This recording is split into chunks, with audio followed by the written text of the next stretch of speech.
Hey everyone, me Kevin here. Here's the latest on stimulus, including the possibility of progress that may have actually been miscommunicated, suggesting that Democrats might actually be at a $1.7 trillion offer. Let's talk about this, but first get your 2 free stocks with the link down below. Deposit $100, get 2 free stocks with Webull, and you get to trade starting at 4 a.m., which is insane. The extended hours are awesome. Okay, let's get started. First, Nancy Pelosi thus far has rejected all forms of a piecemeal stimulus solution with the exception of an airline bill. In fact, Nancy Pelosi spoke with Steve Mnuchin today and asked Steve Mnuchin to specifically read and understand the DeFrazio bill. The DeFrazio bill includes $28.8 billion in support to airlines. Republicans had actually blocked this bill last week, but this bill would provide $25.5 billion to passenger airlines, $3 billion to airline contractors, and $300 million to cargo airlines. By asking that Steve Mnuchin familiarize himself with this bill and circle back to her, it seems very likely that this bill might end up getting passed within the next few weeks prior to the election.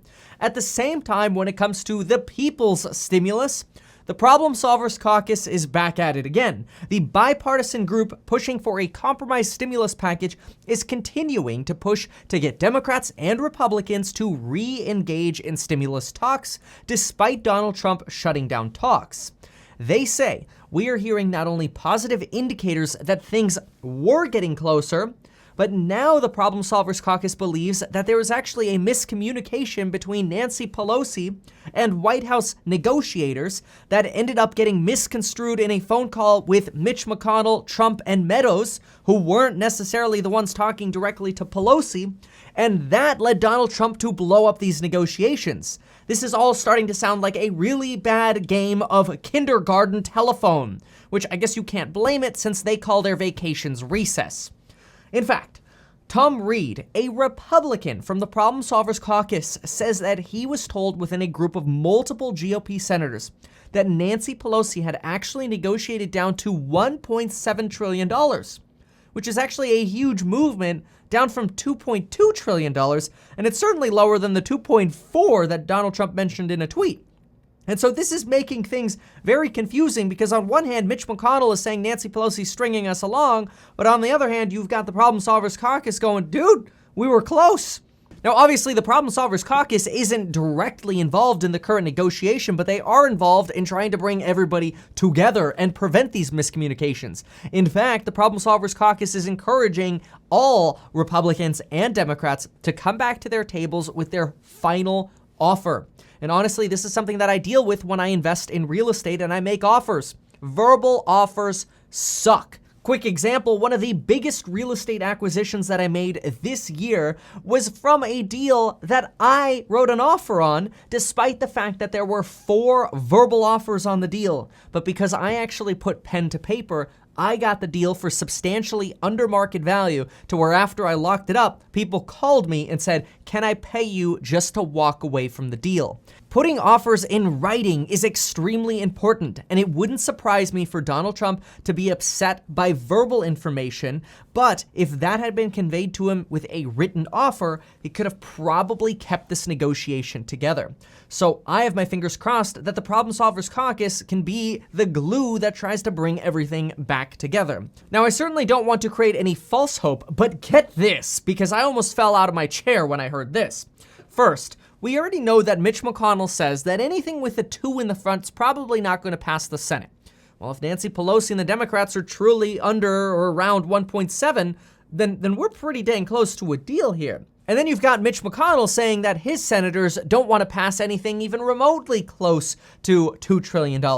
However, Republican Senator Lindsey Graham said the following about the Problem Solvers Caucus proposal, which is a bill that's valued at $1.5 trillion, as low as 1.3 and as high as $2 trillion. It scales based on how the economy and COVID progress. Lindsey Graham, who's not usually known for saying, yeah, let's spend a lot of money, had the following to say: I strongly recommend all of my colleagues and the president look at the House Problem Solvers Caucus proposal. It has many good things for individuals and businesses.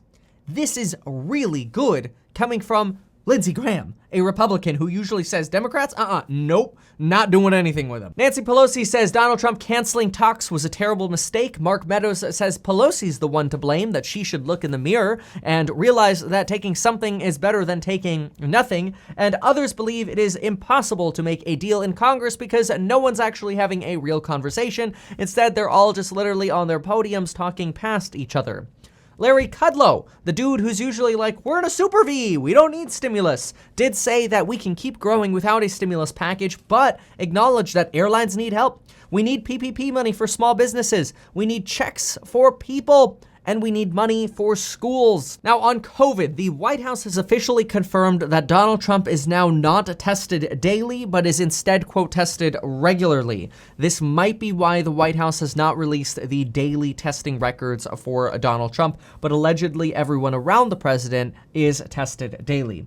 Donald Trump has also now reportedly made the Oval Office his official working office, despite him having COVID and despite the fact that they had set up 2 other rooms for him to work in.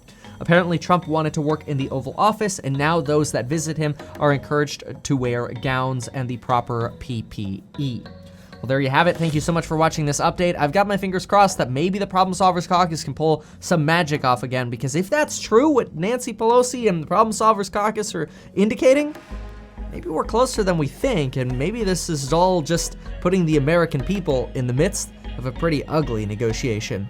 Thanks so much for watching, and until the next one.